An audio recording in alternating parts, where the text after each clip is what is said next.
آج کا چھوٹی بھی ہے اصل بھی ہے تو مزہ کی بھی ہے.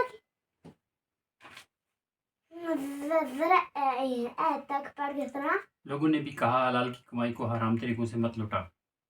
یورپ کے ہوٹل شراب کی بار اور ناچ گھر کے بغیر نہیں چل سکتے، لیکن اس نے حلال حرام کی پرواہ کیے بغیر اپنی تجارت کو ترقی دی. ہاں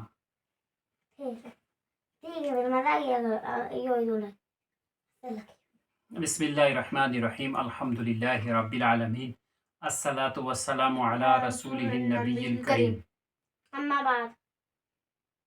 السلام علیکم ورحمۃ اللہ وبرکاتہ. آج ہم جو کہانی پڑھیں گے اس کا نام ہے دولت سانپ. اس کا نام ہے دولت کا سانپ. گزارش ہے کہ اگر آپ نے ہمارے چینل کو سبسکرائب نہیں کیا تو وہ ہمارے چینل کو کر دیں. سبسکرائب کر دیں. کہانی شروع کرتے ہیں، دیکھتے ہیں کہ آج کی کہانی کتنی اچھی ہے. وہ ایک دولت مند گھرانے کا فرد تھا. اس کے باپ نے اس کا نام دولت خان رکھا تھا. جب وہ جوان ہوا تو اس نے $10 ملین باپ سے لے کر تجارت میں لگائے. یورپ میں ہوٹل کی تجارت کو مفید پا کر اس نے کئی ہوٹلوں میں حصص خرید کر چند ہی سال میں دولت کو کئی گنا کر لیا. لوگوں نے کہا بھی کہ حلال کی کمائی کو حرام طریقوں سے مت لوٹاؤ. یورپ کے ہوٹل شراب کی بار اور ناچ گھر کے بغیر نہیں چل سکتے، لیکن اس نے حلال حرام کی پرواہ کیے بغیر اپنی تجارت کو ترقی دی. اسی اثنا میں اس کو سوئٹزرلینڈ میں ایک بیچ ہوٹل مل گیا. وہ فوراً اس نے $40 ملین میں خرید لیا. بس پھر کیا تھا، دولت خان کے دروازے پر دولت کا دریا بہنے لگا. دولت خان کا سارا خاندان جنیوا منتقل ہو گیا. ابھی وہاں رہتے ہوئے چند سال ہی ہوئے تھے کہ دولت خان کے والد بیمار ہو کر علاج کرانے اس کے پاس آئے اور چند ماہ قیام کے بعد ہی ایک دن اللہ کو پیارے ہو گئے. دولت خان اس موت کے واقعے سے گھبرا گیا. اس کی سمجھ میں نہیں آ رہا تھا کہ وہ کفن دفن کا انتظام کیسے کرے. کسی طرح باپ کی میت کو نلا کر کپڑے میں لپیٹ دیا گیا. اب سب سے بڑا مسئلہ نماز جنازہ کا تھا. ہوٹل کے اسٹاف میں کوئی نماز پڑھانے والا نہیں مل سکا. خود اس کو نماز جنازہ تو کیا آتی، روزانہ کی نماز بھی بھول گیا تھا.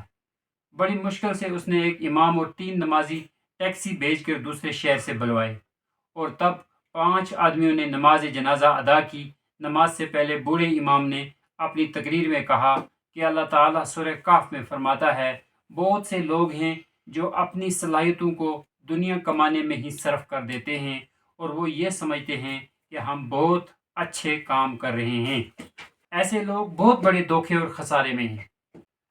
دولت خان یہ سن کر سکتہ میں آ گیا. وہ سوچنے لگا کہ کہیں میں دھوکے میں تو نہیں ہوں. میں نے اپنی قوت اور دولت کو کاہے میں خرچ کیا. ابھی وہ یہ سوچ ہی رہا تھا کہ اس کے والد کا جنازہ قبر کے دہانے پر رکھ دیا گیا. اس نے غور سے دیکھا تو قبر منہ کھولے ہوئے اس کا انتظار کر رہی تھی. اتنے میں امام صاحب کی آواز سنائی دی، اپنے والد کی میت کو قبر میں اتار دیجئے. دنیا کا بھرم رکھنے کے لیے ڈرتے ڈرتے وہ قبر میں اترا.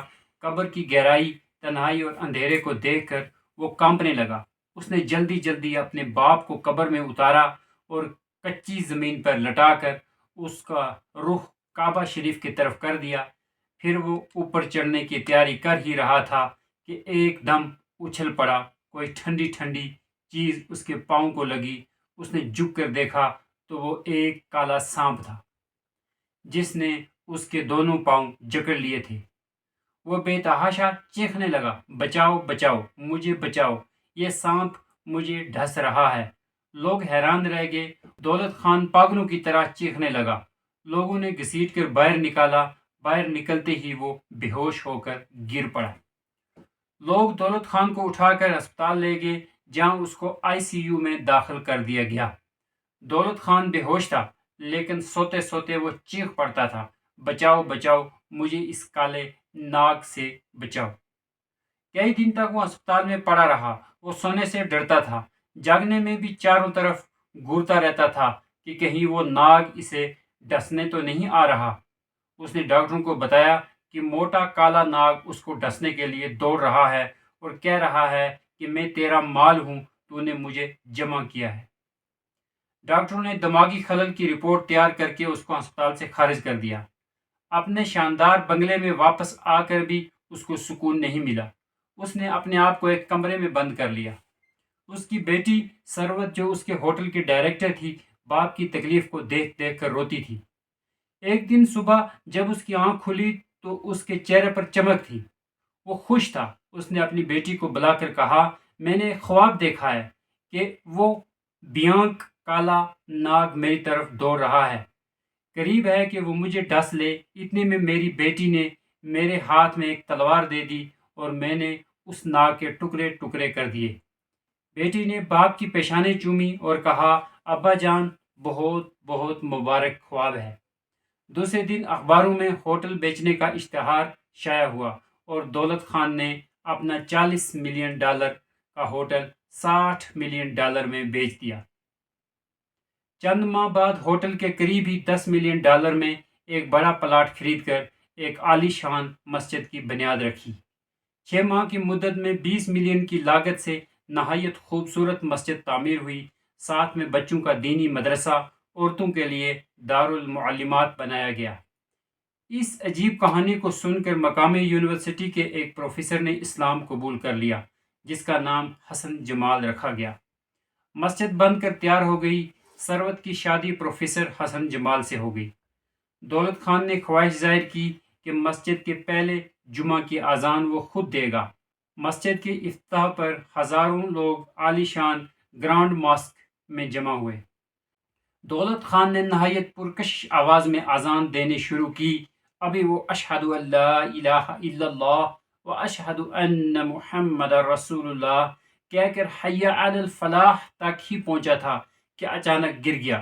لوگ اس کی طرف دوڑ پڑے، لیکن یورپ کے اس خطہ کو فلاح کی طرف آنے کی دعوت دے کر دولت خان آخرت کے سفر پر روانہ ہو چکا تھا۔